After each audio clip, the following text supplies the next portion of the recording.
We can start. We are on now. Okay. Well, welcome everybody, officials, ambassador, general public. A point here that before our webinar begins, you should be aware that if you have any questions resulting from anything we discuss in the course of this webinar, do make contact. You'll see how to do it, and we'll be very delighted to take your questions. You know, the first 50 years of printing in Europe, a period known as the European Printing Revolution, triggered changes in society, probably only really comparable to what's going on in the digital revolution in our own age. Books printed before 1500 are known as incunabula. Incunabula, a project in Oxford led by Cristina Dondi, has been gathering evidence from the thousands of books which still amazingly survive to this day. The Italian embassy has been supporting the project for many years and lately decided that an early printed book should be present in the embassy itself to represent the fundamental contribution of Italy to the printing revolution. Not just any book, but one from the very first Italian press set up inside the Benedictine monastery of Subiaco, near Rome. Let's begin our proceedings by having a look at this particular video. Agostino comes to London.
A really rare, wonderful thing.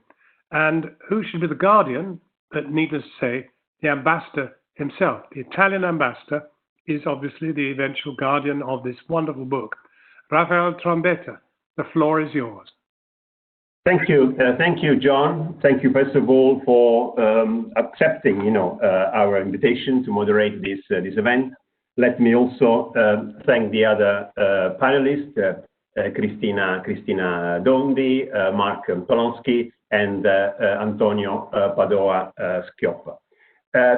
This event is part of a series that we launched a couple of weeks ago, and we called it Italy Restart. It is our way to continue the promotion of Italian art, culture, science, also in a different way. Today, as you know, the video is already, and you said in your introduction, and the video is also hinted. Today we will talk about a book. We'll talk about the benefits of making books available to everybody, from then printing to digitization. But above all, we will, I believe, we will be talking about journeys. The first journey is what we watched in the video, the Civitate Dei by St. Augustine, traveling from from Subiaco, from the Santa Scholastica Library in Subiaco to the embassy. Arrived here in January, and then we have the privilege, the honor to have it with us for a few months. So it's a journey of a book, but it's also a journey of the book, the journey of the book from manuscript to printing, from printing to digitization. And in all these different stages, Italy was again at the center, and is still again at the center of the scene, thanks to the project of digitization and catalogation of the incunabula of the different monastery in Italy. This is a project coordinated by the Italian National Central Library in Rome, in coordination with the Consortium of European Research Libraries, and with the very generous support of the Polonsky Foundation. But it is one-third journey we are celebrating today. The 2nd of June is the journey that started on the 2nd of June in 1946, when the Italian Republic was born. And we celebrate this every year. It's our national day. But today, this year, it has a special meaning. Because the same sort of resilience, determination, commitment that allowed Italy, to be rebuilt after the misery, after the destruction of the Second World War, are needed today, to overcome these very difficult times we are going through. As the Italian President of the Republic, Sergio Mattarella, said yesterday, we can consider today as symbolically the first day of a new start. So thank you very much, and back to you, Jon. Ambassador, thank you very much. Thank you. Well, now it's an opportunity to listen for a few moments to a message from Orrico, the Italian Ministry of Culture and Tourism. Let's take a listen.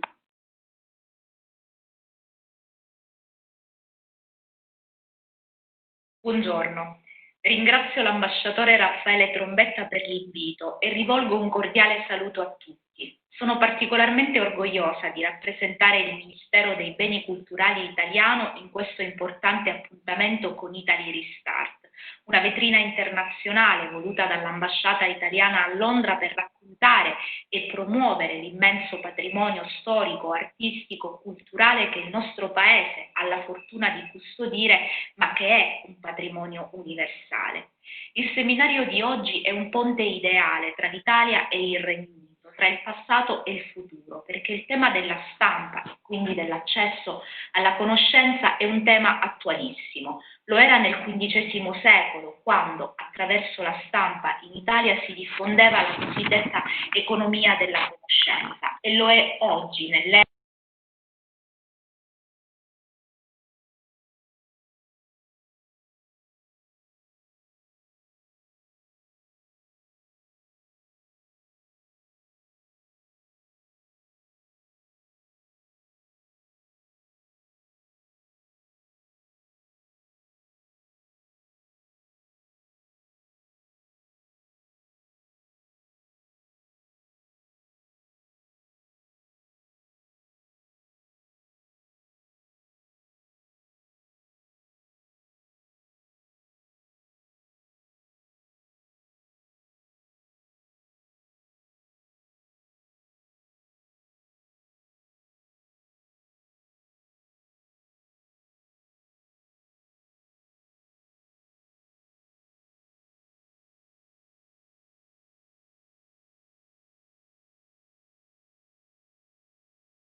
Thank you very much indeed. That was great.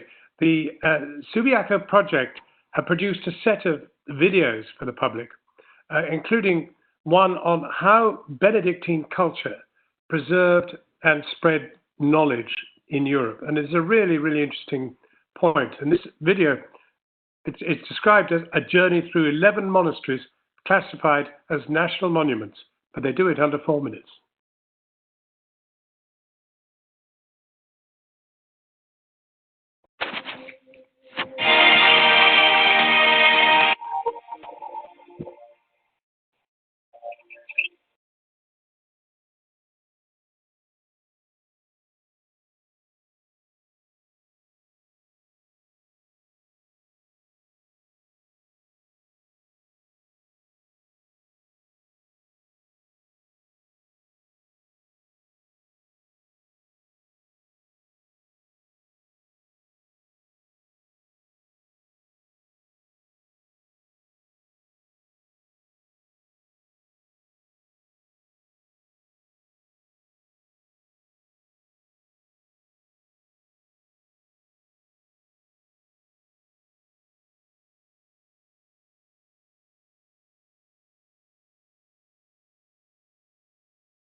what an amazing journey. I mean, through 11 monasteries and absolutely overflowing with books and with the amazing scholarship that has gone with them.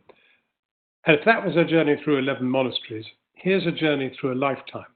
Because Cristina Dondi, Professor of Early European Book Heritage at the University of Oxford and Secretary of the Consortium of European Research Libraries, has devoted her academic life to this project.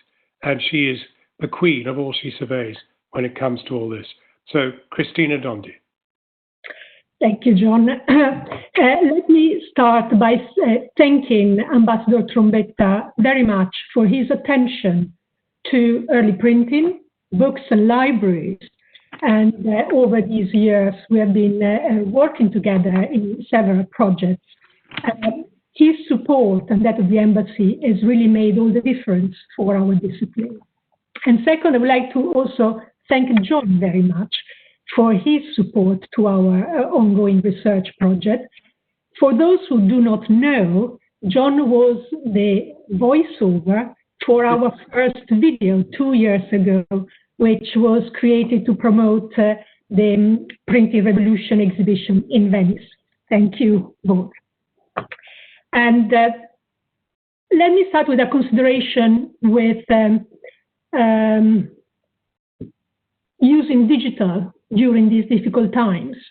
In these months of library lockdowns, scholars have been able to continue to do their work and teach thanks to thousands of freely available digitizations of incunabula and other material.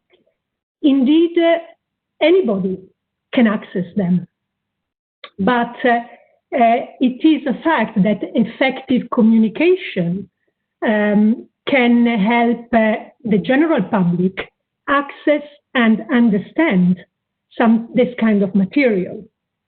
And digital technologies are helping us to communicate much more effectively, sometimes complex content and complex concepts. And to give you an example, I would like to show you how for the Polonsky Foundation Subiaco project, which we have been discussing now, we have explained the important concept of the transition of knowledge from manuscript time to printing, specifically focusing on the 15th century when when our knowledge stops being passed on from manuscript to manuscript, but really from manuscript to print, using the very book that now is at the Italian embassy in London, Subiaco, the Augustine City of God, printed Subiaco, using that and the manuscript which was used to print that edition, and show you how we explain the passage in detail. Let me share a video with you.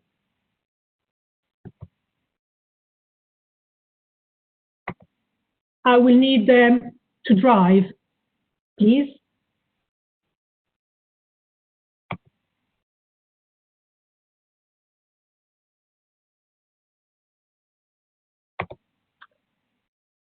Help. I need the possibility to access the file, please. Thank you.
Thank you.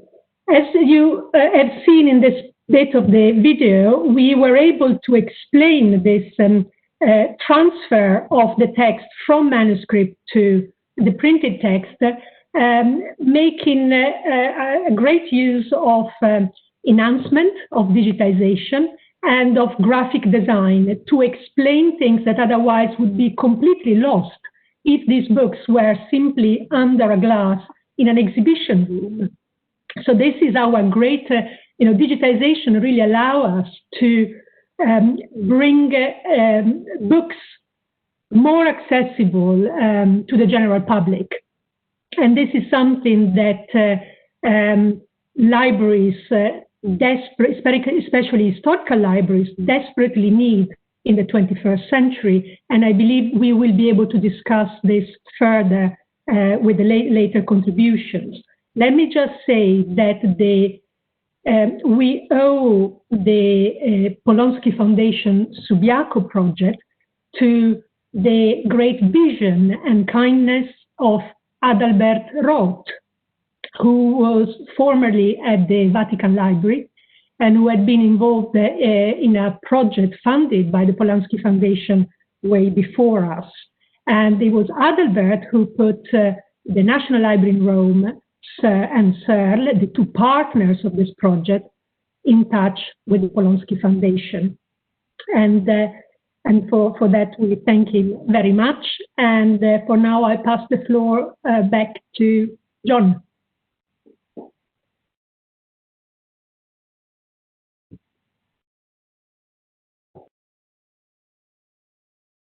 You need to unmute, Jon. Sorry, hang on a minute. Yes, that's fine. Good. Thank you, Cristina Dondi, and we look forward to questioning you later in the program. And just to remind anybody looking in, if you have any questions for Cristina or any of the other members of the panel, do make contact, and we'll most certainly try to answer them. Well, now it's time for a message from Don Fabrizio Messer Cicchetti, who's librarian of the monastery at St. Scholastica Subiaco. It's a recorded message, and he talks very much about the importance of the Benedictine culture for the dissemination of knowledge and education. And he says he's most delighted to have participated in this project. Don Fabrizio. Qualcuno ha scritto che un monastero senza libri è come un esercito senza armi. Sarebbe impensabile.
many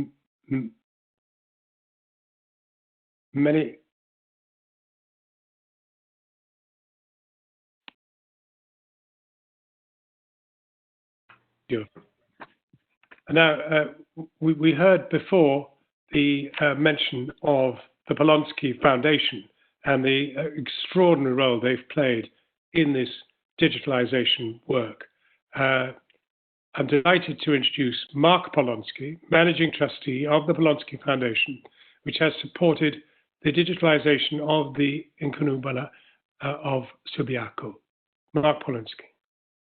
Thank you very much, John, and thanks to Ambassador Trombetta for inviting me to participate in the event and for holding the event in the first place. And it's a particular honor to have this event on the Italian National Day, so thank you.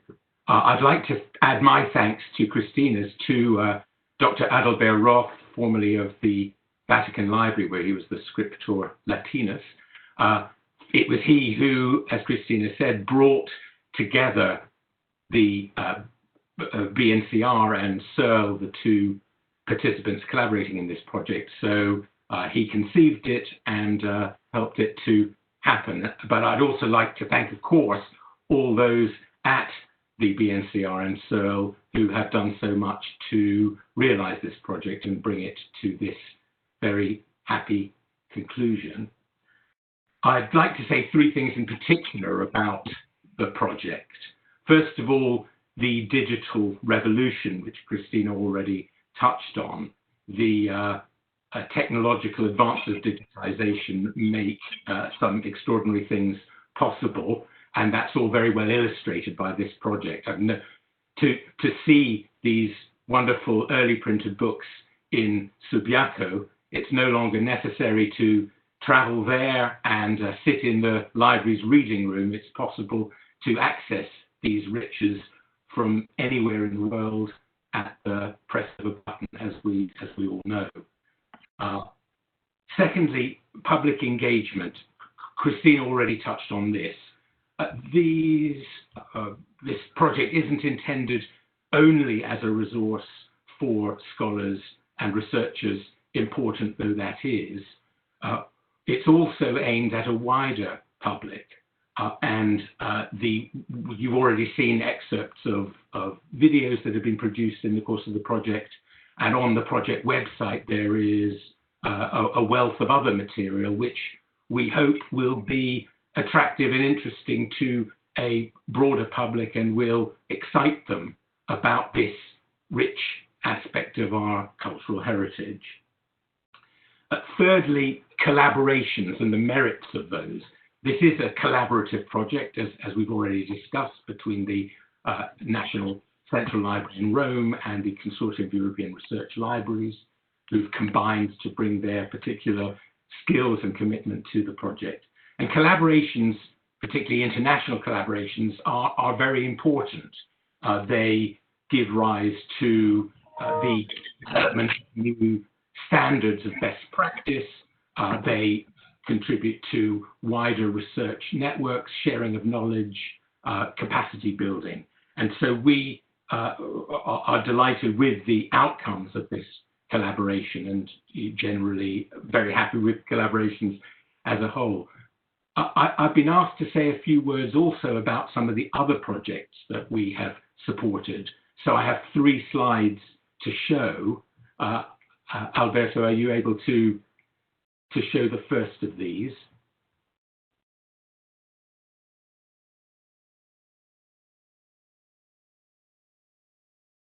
Thank you. So this was the first international digitization collaboration that our foundation supported.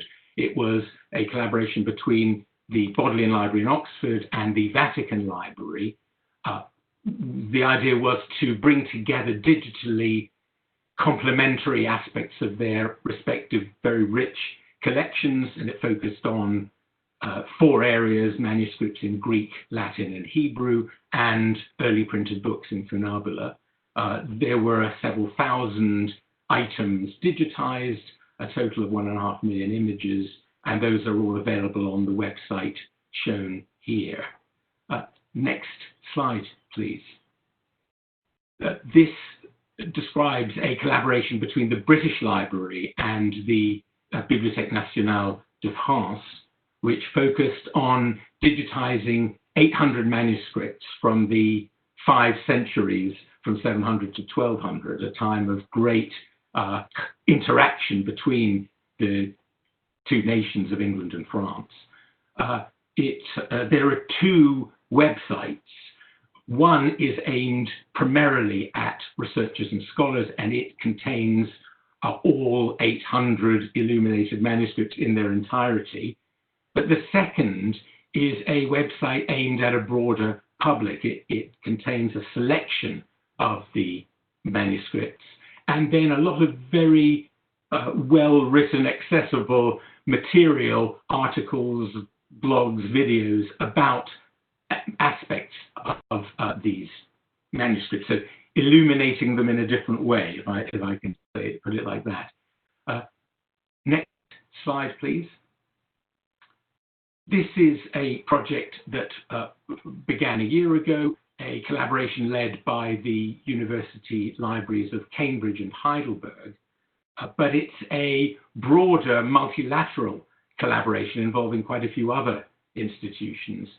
In Cambridge, the 400 medieval Greek manuscripts that will be digitized come principally from the University Library, but also from Trinity College and other colleges in Cambridge, which, as you know, are all separate institutions. As for Heidelberg, well, this is the last phase of a project that Heidelberg has been involved in for 20 years or so, in collaboration with the Vatican Library, and that is for the digital reconstruction of the Palatine Library. The Palatine Library was a major library in the 17th century Heidelberg, which, as a result of the 30 Years' War, most of it found its way to the Vatican Library. And so this project is completing an important historical step of digitally reconstructing that wonderful library. So thank you. That's a brief description of some of the other projects we're involved in, and I'll hand the word back to Jon. Thank you very much indeed. We'll have a chance to talk to you again a little bit later. But that's amazing, absolutely amazing. What would have happened to these books? They just have stayed where they were, and the whole world is able to research them. It's a most extraordinary development. Now, I'm absolutely delighted to introduce a recording sent by Professor Antonio Padoa, Schioppa, founder of the BEIC Foundation of Milan, the European Library of Information and Culture. It's a recorded message. It's about the BEIC vision, a multimedia library in Milan for the 21st century, which has been done. Have a look.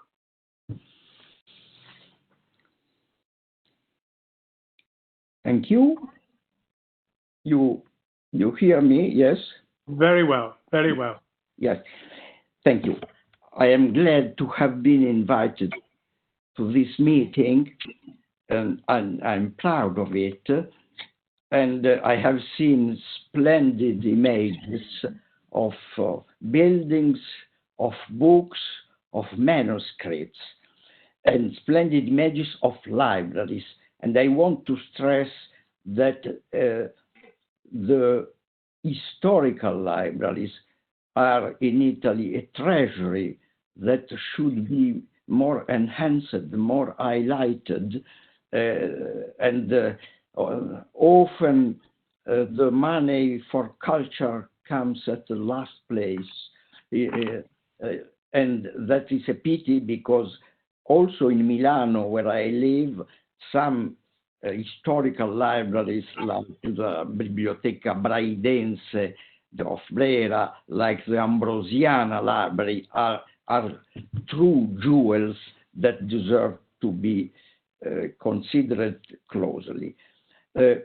But what I want to say now, Cristina Dondi has asked me to do so, and I obey gladly, is to say a few words about an initiative that has started in Milan at the beginning of the millennium, and I hope it will not be ended at the end of the millennium, but much before.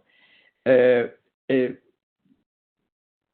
have been the president of a foundation, Biblioteca Europea di Informazione e Cultura, acronym BEIC, and I will use this acronym, from the foundation in 2004 to 2017, and then due to my age and other consideration, I have the president is now a prefect, Francesco Paolo Tronca, but I speak on his, of course, consent about the project that I have started and followed for nearly 20 years, which is the purpose of the BEIC.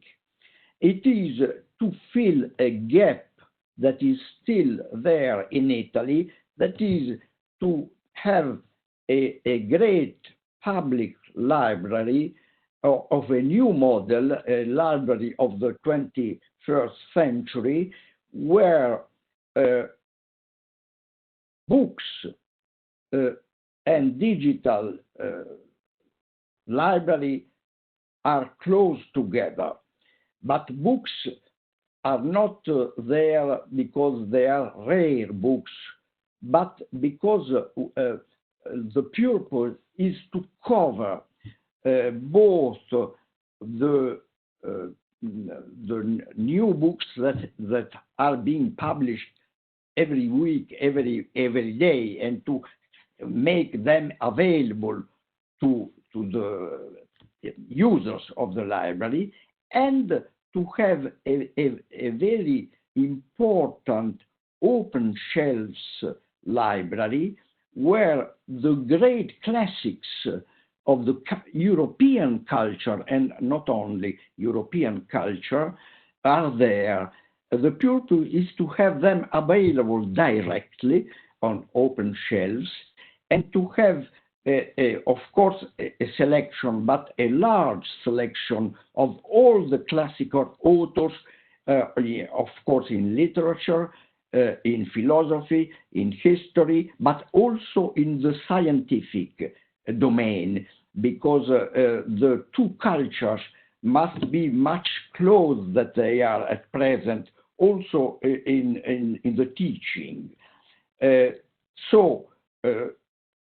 Many countries, and England, of course, too, and France, and also China and Shanghai, and in San Francisco in the United States, and Chicago and New York, all have built such a kind of new library, and the people who has attended them, and I am among them, didn't want to get out. Because we had not only books, of course, not only the free access to internet and to the digitalized libraries, but to music, but to films. So it is a multimedial and to pictures, to museums, a multimedia reality that is fascinating. I must confess that some people, not so few, are critical about such a model and say, but now with the computer you can get everywhere. Why a new library? Those people have never attended a library, but unfortunately, often there are the people who have the money to build them. And so it is necessary to have a work of convincing them.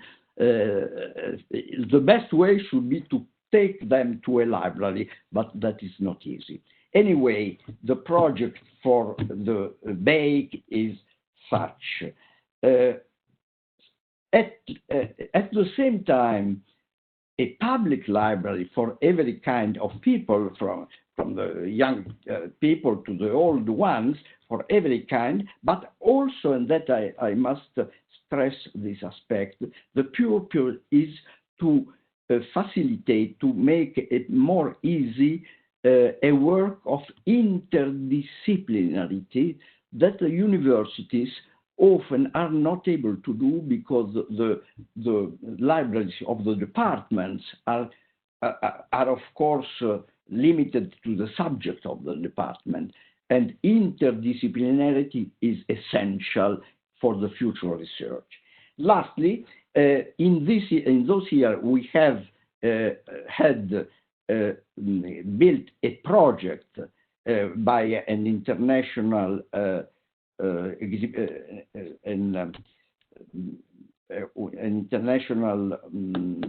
competition that was launched by the city of Milan and was won by the architect Peter Wilson, an Australian who lives in Germany, and who is a great specialist of libraries. The project is there, is definitive. The area has been devoted to the future library in Milan.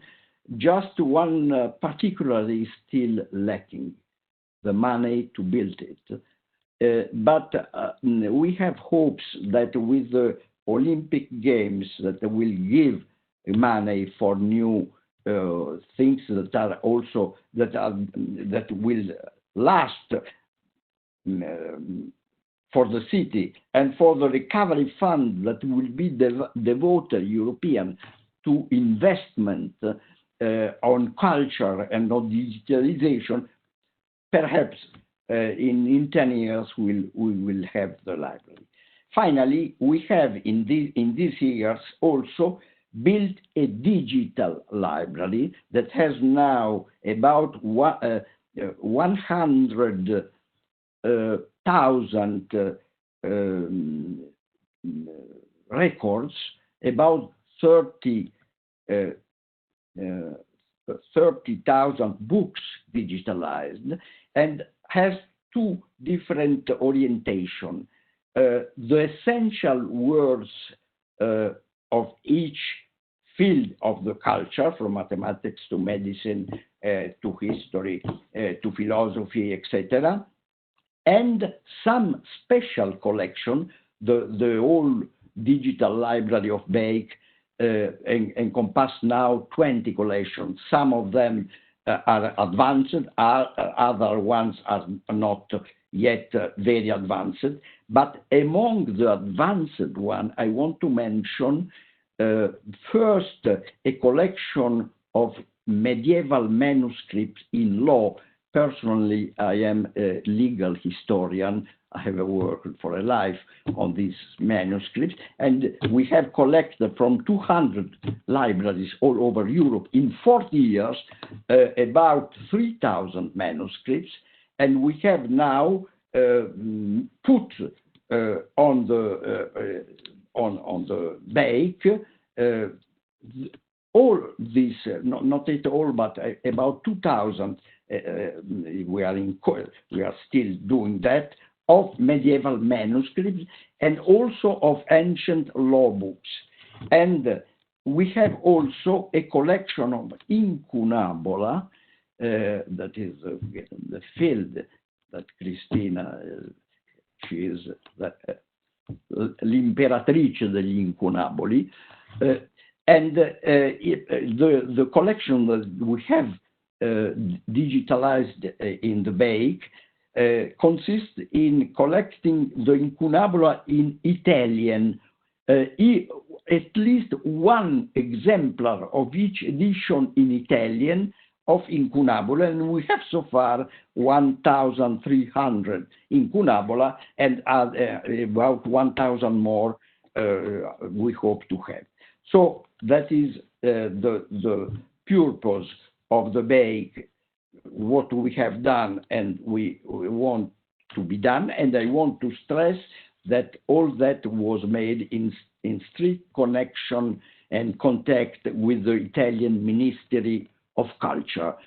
because it is a gap that they have understood it will be important to fill. Thank you. I don't. Sorry, my fault. My fault. There we go. Professor Antonio Padoa Schioppa, really interesting contribution, and congratulations on all you're achieving. Let's move on now then to our question time. And here we're rejoined by Cristina Dondi and by Marc Polonsky. Let me just ask you first, Cristina, where would we be if the digital age had not dawned? Ouch. Okay. We would be continuing on the previous centuries without probably noticing much the need to reassess the way we deal with information as we're doing now. When we think about, I take the digital technologies applied to rare books, in particular, of course, what is is my field, as a wonderful opportunity to really open up historical collection to the wider public. In Italy, we have hundreds, if not thousands, of historical libraries, and they contain fabulous material, but it is a reality that those libraries are used less and less by readers who can access library information online or different ways. And at the same time, the community they are less aware of these jewels in our cities. So I think the use of the creation of intelligent content with the digitizations curated by people who know about that content and with the help of graphic design, which I really think is very, very important, can open up the stories that each of these libraries contain to their immediate community and then the public, national, international, at large. This conviction, of course, was tested a couple of years ago when we organized in Venice, in the Correr Museum and then the Marciana Library, an exhibition completely devoted to early printed books. And but we made use of 147 digital reproductions from 35 libraries in the world. We would never have been able to have the import of this material. It would cost a huge fortune. And more important, we use these digitalizations to communicate very clear, very simple message on the importance of the printed revolution for the 15th century change in society, but also what it means for us today. It was a great success, 200,000 visitors, thousands and thousands of messages from kids, teenagers, grown-ups from all over the world left in our books. That showed us that exhibition just on books can be very successful. You just have to think how to do it, what to communicate, and how best use the digital material that now we have wonderful quantities of. What does Marc say? Excellent. Marc, let me just check I've got mine. Yes. I'm wondering what drew you to monastic libraries, because there was a danger, particularly in the early stages of the digital age anyway, when one would look at a monastery library and say, I think frankly that's too big for me to tackle.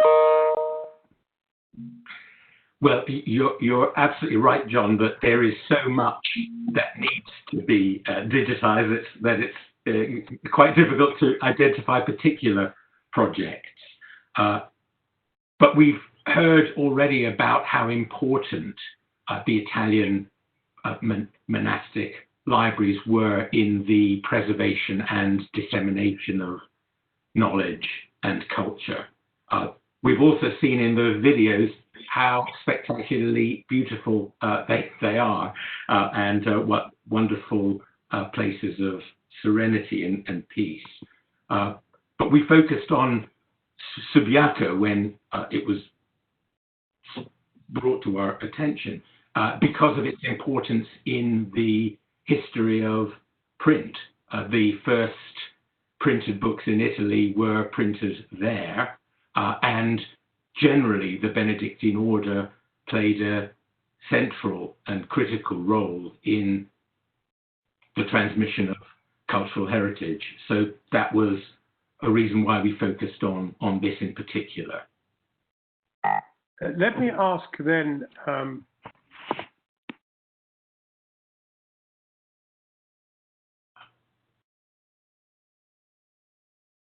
he asks, are there search engines that can find easily available books across some of the sites where books are digitally stored, or does one have to rely only on Google?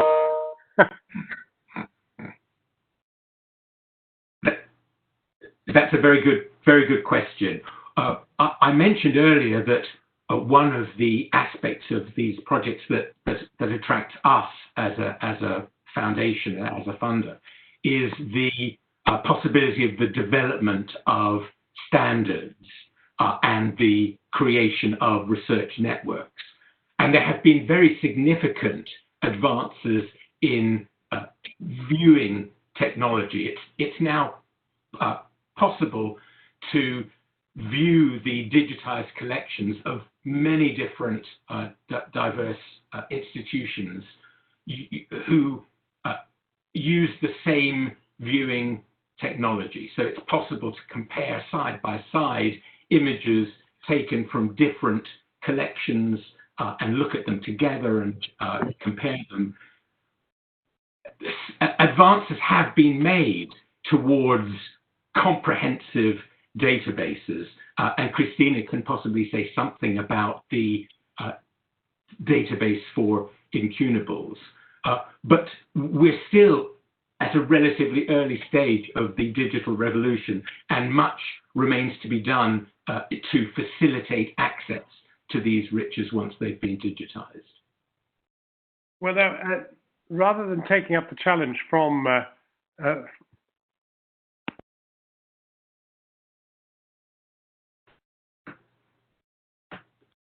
outside, who says, unfortunately, I've got a meeting at 11:30, so I do need to leave by then. My question is, what place do smaller libraries, often with important collections, here in such large-scale digitization projects? Should there be more inclusion for the smaller libraries? That's aimed at you, Cristina. Oh, thank you. Yes, I think the Subiaco project is an example of exactly that, because we digitized 260 incunables. So it's not like the thousands and thousands of the British Library or the Bodleian or the other some large national libraries. And this is the great aspect of digitization, that you can digitize 1 or 200 and bring them at the same level of the largest collection, as long as not only you digitize, but make those digitizations findable. And your question is, of course, up to the point, and to do that, you need to catalog what you are digitizing. So digitizing is great, but equally essential is cataloging what you're digitizing, because then the data will be findable in an organized system. And we still need an organized system of information, because yes, Google is not enough. And and we will know whether they survive, and this is another issue, but it's always been a quest, civilized society, for organized knowledge, and still is today, whether it's digital or whether it's 15th century or 7th century manuscript. So the supporting institutions who are working towards integrated access is fundamental. And that is what CERL has been doing for the last 20 years, allowing integrated access, so one single entry point to the data pertaining to the great historical collection, book collections of the Library of Europe and of the United States. But it's absolutely ongoing, and cataloging is as important as digitization, and then on that you build great communication. Well, now just a couple of service things which came in online, which are really good.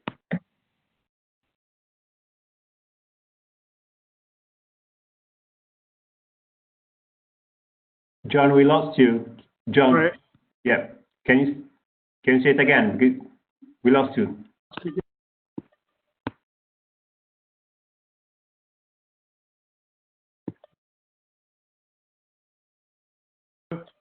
Hello? Yes? Yes, now yes. Okay, sorry. Thank you for another wonderful online event, says this viewer. Can I get access to the video listing the great monastic libraries, national monuments? Really interesting to hear these initiatives. Put our MSS projects in context, digitalized but not easily shared. And then there's a helpful follow-up by a different viewer. This video and others are available here. http:// well, we'll put this on the website somewhere, but there's a link very easily down here. Another from an outside caller. Thank you all. Really interesting. Great project. And David Elliott, that is part of the British Council's Festivals and Seasons operation. There's one more. Oh yeah, here we are. This is another very useful one. The heritage of the printed book database. That's capital H. The heritage of the printed book database provides links to digitalized copies. That's very useful. So some useful interjections from the outside world. I've got one more question which I wanted to ask you, Marc, and that is this private-public partnership now the way forward for libraries? Is Marc still there? Yes. Yes. Well, it's of course very important that there should be support from the state for culture and education, but there's always been private support, patronage and sponsorship for arts and culture, and this we are sure that the state can't be relied upon or can't be expected to be the only supporter of this aspect of human endeavor. So there's a lot more to be done, and we hope that this project will encourage other private support for culture and learning. Very good. Can I ask you, Cristina, what is CERL, and are Italian libraries part of it? Oh, yes. CERL is the Consortium of European Research Libraries, and which I just explained, it was created to share data on the book heritage of Europe. Indeed, the Italian Ministry for Culture is a member of CERL, allowing all of the 75, I believe is the number, state libraries of Italy and specialist institutions to be part of the organization. May I just say, I'd like to thank Marc Polonsky and his foundation particularly because it's one of the very few, I mean, if not the only one, who really devotes their attention to books and libraries. You probably, Jon, are very aware of many, luckily, foundations and benefactors are there for the arts, which is great. But it's also true that books and libraries, probably because generally are behind closed doors, had struggled in finding support for their activities. And now with digitizations is a great opportunity. And we hope that what is established in the UK will be introduced to Italy, private benefactors to support our great libraries. That's a very interesting, and I'm very glad you've said that, because I think it's absolutely amazing to learn of the Polonsky Foundation and what they're doing. I've been a trustee at the National Gallery and the Tate, and whilst I wouldn't say fundraising is ever that easy, it is actually a doddle by compared with trying to get the sort of money you need to do the amazing work that you're doing. And I think we should all be very, very grateful to the Polonsky Foundation for what they're contributing to this great work that you're involved in. Ambassador, I'm wondering whether this brings the formal part of our discussion somewhere near a close, or whether you are happy to go on for a bit. There may be another couple of public questions. Let's just see. I will take the questions, Jon, and then we can close it. Okay, fine. Can you speak to the use of graphic design in the digitalization process? That's interesting. Is this something for you, Cristina? Yes. I hope the viewers saw the little clip that I've showed with the public, and they can just check it in full in the Polonsky Foundation Subiaco website. Yes, I think there is a huge amount that can be done to manipulate digital images. You can expand them. You can transcribe them. I think the general public is fascinated by the handwriting of manuscripts, and which of course is reflected in early printing. And very rarely you see in exhibitions, also when they are digitally savvy, a clear transcription of how the letters are formed, so people can read them. And then, of course, you translate them to make them. So even if they're in Latin, even if they're in Greek or Hebrew or whatever, they can be fully understood if you want to explain a concept. And then, of course, the interpolation, as you've seen with the highlights, the circling, all of those are devices that really catch the attention and focus the attention on the point that the curator wants to make. But this is fundamental. The curator has to know what he wants or she wants to explain. Very good. Very good. Another one from outside our four walls. Cataloging is essential to make digital facsimile accessible. I completely agree. So we've hit the button there. Let's just check another couple here. Thank you. Really interesting. Great project. Jon, there is one, a very interesting one. Jon. Yeah. I can read it. Yeah, you read it. But given the short lifespan of most websites, what steps are being taken to ensure that these digitized books will be available in 500 plus years? So perhaps Professor Schioppa could comment on this. Did you hear me, Professor?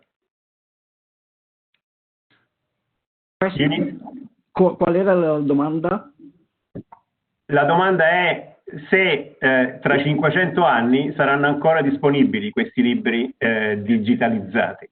Che si può fare? Yes. What can we do about that? A very heavy question, because in fact there is one category of written documents that have immortali, and it is the cuneiform tablets of the third millennium before Christ.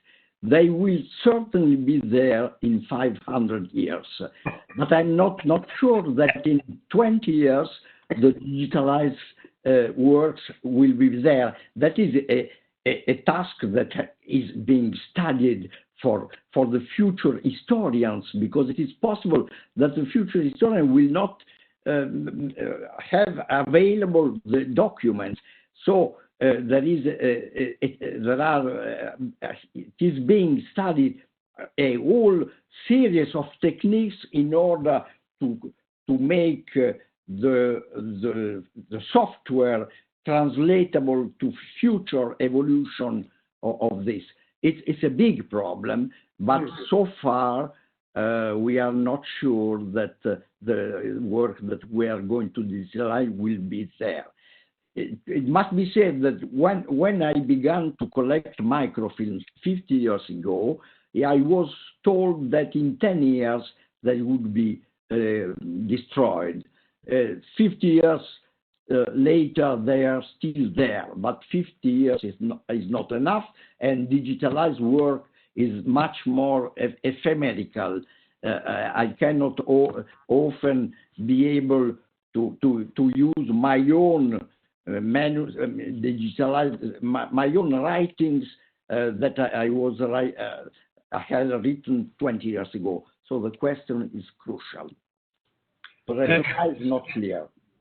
Perhaps I can just add something to that. That's absolutely right. It's a very important question that's been raised, and the challenge of digital preservation is one which many libraries are tackling. I'll just say that one project that our foundation has supported is a collaboration between the Bodleian Library in Oxford and Cambridge University Library to think about this issue and to develop protocols that can be used in their libraries and more broadly in the community of research libraries for developing processes for digital preservation. If I must, if I can add one more word, the incunabula are perfect today, 600 later, and the parchment documents of the Middle Age are perfect, and the books printed 50 years ago are now powder. So the problem is there. We have to find solutions. Cristina, I've had a call here, I can see, from somebody who wants really to be your assistant. Many thanks for a great talk. How would you best recommend early career librarians and researchers to get involved with such a project? We do indeed write to me. We have been involved in a number of early career researchers and librarians over the years, and CERL has been offering grants to send students or early librarians in various libraries in the US and in Cambridge, in Oxford, and in Italy and so on, to work on our projects there. What we need now and what we foster is the preparation of young people who have the ability to work on primary sources, and that is straightforward Latin, knowing Latin, Greek or Hebrew, all much better, and paleography, the possibility of being able to read what people wrote in their books. Because if we want to understand how books were used in the past and what kind of influence book had on people, we need to read and understand how they interacted with them. And for that, you need to read old handwriting, paleography, and then also understanding decoration and binding. So that is the primary training. And then you need to know the best digital projects and digital databases available today, so that which bring the information together. So it's a training that has to have the basis and the digital knowledge together. Well, there you have your answer, and you can track her down. You can track down Cristina Dondi at Oxford University. It won't be beyond you, and she'll give you a bit more advice. Thank you. Right, and then can the panelists give us their advice on doing very good public engagement with books in a country like the UK, where in general we are terrible linguists, and where the study of Latin is increasingly confined to a limited number of independent schools? Cristina, it's you again, I think. Everywhere. And also, Marc, I think the key is to know your material. So, of course, to know your material, you either yourself or as a library, you engage people who catalog it to great detail. And that means not just author and title or bibliography, but really, as I said, understanding who used these books over the 500-600 years and what that meant. And only by knowing what you have, you can create great stories about it, whether it's in your community, and also discovering how what you have has got similarities far away. And really do better history by joining the dots and not even just working on our small collection. All our collections are bits and pieces of bigger collections that over the centuries have spread because of historical, economical, political issues. So we all have to work together, knowing what we have and share it and put it in common. Marc. Thank you, Cristina. There's been so much innovative and creative public engagement material that has been prepared in just in the projects that we've supported. The British Library's website about the illuminated manuscripts from the period 700 to 1200 contains some fabulous articles written in very accessible style, but full of learning, with the learning being lightly worn. And this sort of material excites people who might not otherwise have particularly focused on this material. When the stories of the manuscripts are told, how they were produced, how they traveled, and how they've ended up where they are today, that is very exciting and inspiring for people. So there's a lot of good quality public engagement material that's being produced, and these are skills that are being developed, making the most of the possibilities of the new digital formats. Now, Carola Burns writes, I would like to thank all the participants for a wonderful lecture. I remember the Iraqi professor who was able to take out of Iraq a tremendous amount of books to be digitalized in Canada. So we're not alone. Marc. Well, that raises a very important point also about cultural heritage at risk. Now, we've been focusing on cultural heritage in peaceful parts of the world, France, Germany, Italy.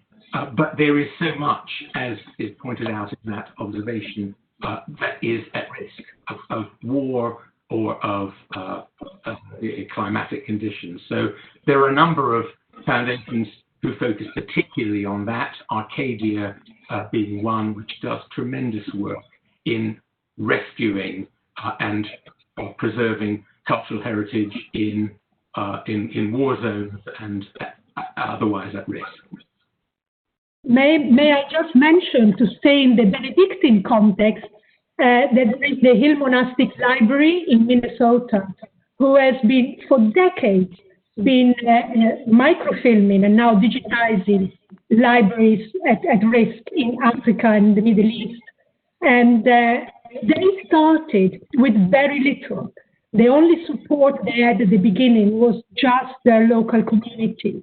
Now, of course, they got Mellon Foundations and National Endowment for the Humanities. And it shows how perseverance is, as ever, an important quality in these kind of projects, because it takes a lot of time and more than average other cultural heritage to be recognized when you're working with books. And that's a fact that we try to change. Brilliant. Well, now, Ambassador, do you have any closing thoughts? First of all, I have to thank all of you for leading the way in this journey, as has been described not only by me, but by all of you. I think that also the number of the quality of the questions, it's actually, it shows how interesting and people were, the audience was in following us.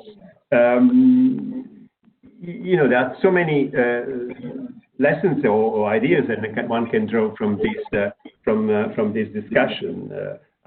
What I take is basically that this combination of old art and new technology is our future.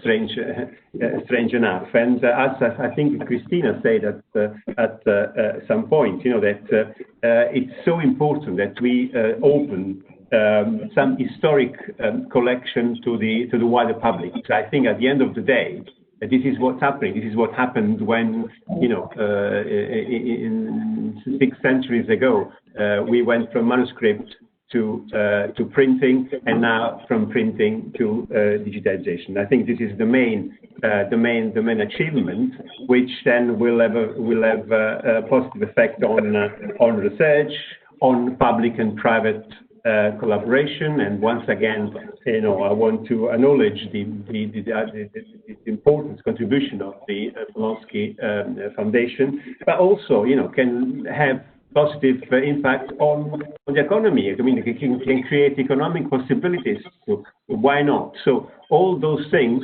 were actually raised in a different moment, different way in our conversation today. And I want to thank once again all of you. And this is, as I said, there's been a very lively also participation from the public, and that's exactly what we wanted. I think we have, Jon, now a video message, that can close this session. But just give me a chance also to thank, as well as all of you, Laura Orrico, who is the Minister of State for Culture and Tourism, and Don Fabrizio. Those two also send us a very appreciated video message, and I don't want to close this session without also acknowledge their contribution. So back to you, Jon, and once again, thank you very much. Well, thank you, Ambassador, and I want to thank very warmly both Marc and Cristina for really wonderful insights and for staying with us for the whole session. It's been really rewarding. I'm really delighted, honoured to be part of all this. We're going to close with, and indeed you, Professor Schioppa, thank you very, very much for being with us and adding such a... Thank you to you. It was a pleasure and an honor. Great. Thank you so much. And we'll end finally with a message from Andrea de Pasquale, the director of the National Central Library of Roma, which coordinated the first national census of incunabula in the world, a challenging enterprise. Here, have a look at this.